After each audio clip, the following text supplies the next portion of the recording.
उस पद का इस्तेमाल करते हुए 2 लाइनें लिखी।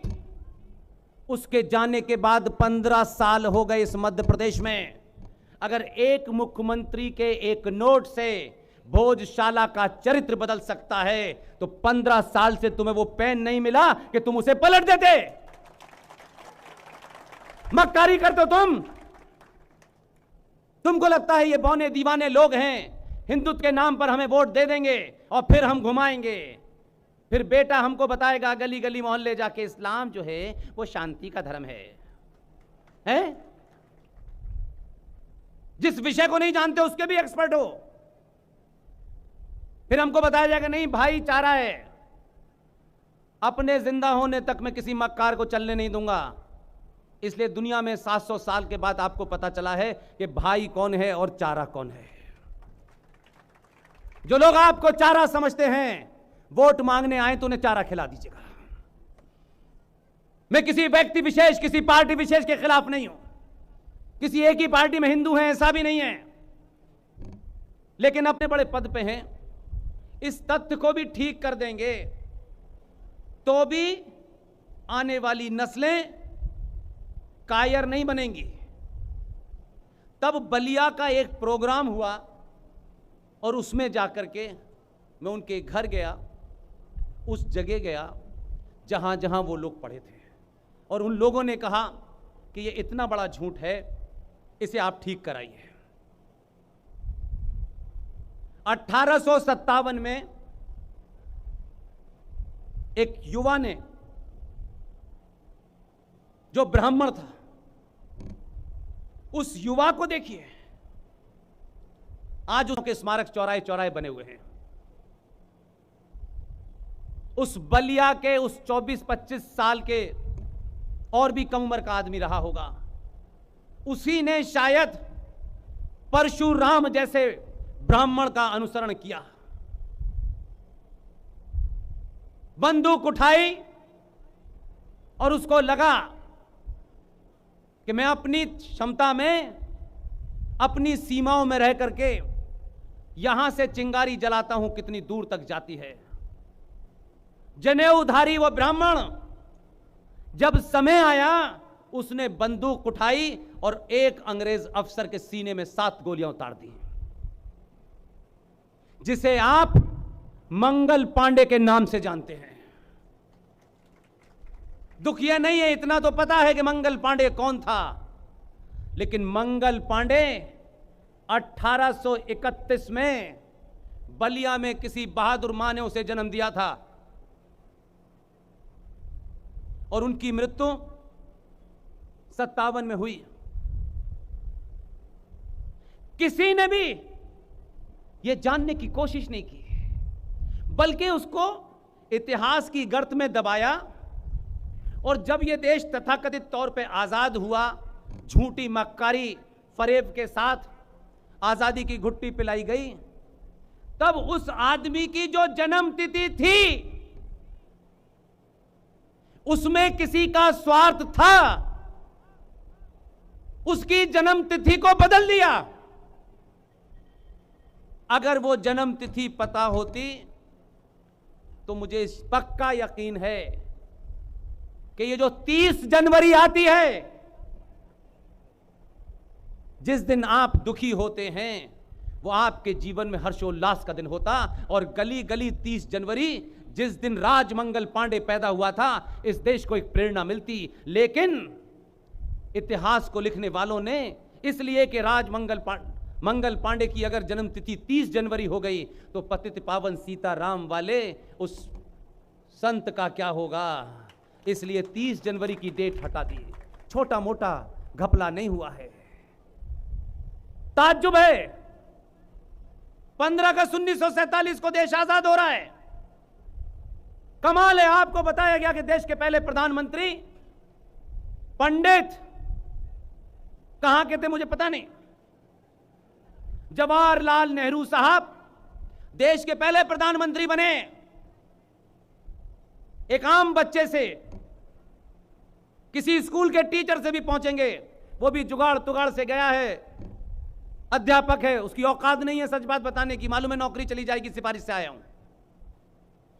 हर आदमी को पता है कि भारत के पहले प्रधानमंत्री जवाहरलाल नेहरू थे।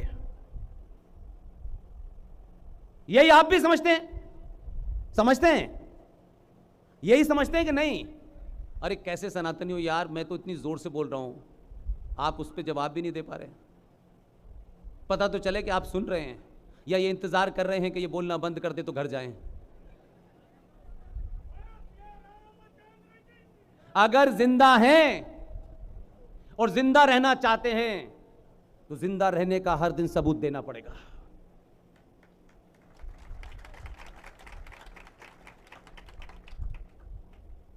पंद्रह अगस्त 1947 से पहले की 4 घटनाएं सुन लीजिए, 6 घटनाएं सुन लीजिए। जो मेरा युवा है, जो मोबाइल पे दुनिया की इंफॉर्मेशन ढूंढता है, जो लैपटॉप पे दुनिया की इंफॉर्मेशन ढूंढता है, अगर यहां बैठा है तो, और मेरी आवाज जब उसके कानों तक पहुंच जाए, मेरी बातें तथ्यात्मक हो, तो मुझे मेरा पर्सनल ईमेल है pushpendradelhi01@gmail.com। रात के 4 बजे भी लिखोगे, अगर मैं उठ गया तो जवाब दूंगा। 6 घटनाओं को सुनने से आपको पता चल जाएगा कि आपके साथ कितना बड़ा धोखा हुआ है। यह इतिहास की कोई किताब नहीं बताती। किताब लिखने वाले भी सिफारिशी, पढ़ाने वाले भी सिफारिशी, एडमिशन भी सिफारिश से मिला है, तो फिर बात का बच्चा बनेगा क्या? वो तो डिग्री लेकर के बड़ी नौकरी करने के अलावा राष्ट्र को बचाने की थोड़ी नहीं सोचेगा। वो तो नौकरी अपनी बचा ले पूरी जिंदगी, यही उसका बहुत बड़ा कर्तव्य होता है। जनवरी 1946 भारत की 15 प्रांतीय असेंबलियों का चुनाव हुआ। 15 प्रांतीय असेंबलियों की कुल संख्या 1585 थी। उसमें से 492 सीटें मुसलमानों के लिए रिजर्व थीं। मुस्लिम लीग और कांग्रेस के बीच का चुनाव हुआ। चुनाव में नारा लगा, हर कीमत पे लेंगे पाकिस्तान, मर मर के लेंगे पाकिस्तान, जिएंगे तो पाकिस्तान के लिए, मरेंगे तो पाकिस्तान के लिए। यह नारा था, आर्काइव में रखा हुआ, यह मैंने नहीं बनाया। और एक कांग्रेस पार्टी चुनाव लड़ रही थी, वो भारत की बात कर रहे थे। चुनाव हुआ, 492 रिजर्व सीटें जो थी मुसलमानों की, उसमें मुस्लिम लीग ने 429 सीटें जीती। 492 में से 429 निकाल के बची हुई सीटों के ऊपर कांग्रेस पार्टी के मुसलमानों ने चुनाव जीता, और कुल मिलाकर के कांग्रेस चुनाव जीत गई। अब आप जब यह घटना 1946 की सुनते हैं, तो उससे पीछे की 3-4 घटनाओं को सुनेंगे। मैं इतिहास में इसलिए बता रहा हूं आपको, यह कोई किताब नहीं बताएगी। यह भारत सरकार के जितने भी आर्काइव में रिकॉर्ड रखे हैं, उन रिकॉर्डों से निकाल के लाया हूं, इसलिए किताब में नहीं मिलेगा। और हम आज भी 2023 के भारत में हमको शत्रु बहुत समाप्त हो गया है। और कितने पाखंडी और मक्कार हिंदू हैं हम,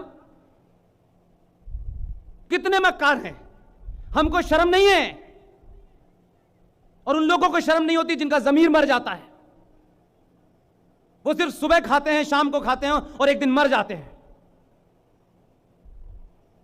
पाकिस्तान के सिंध प्रांत में, जहां मेरे इंट्रोडक्शन में बताया गया, वही मेरा ऑफिस भी था।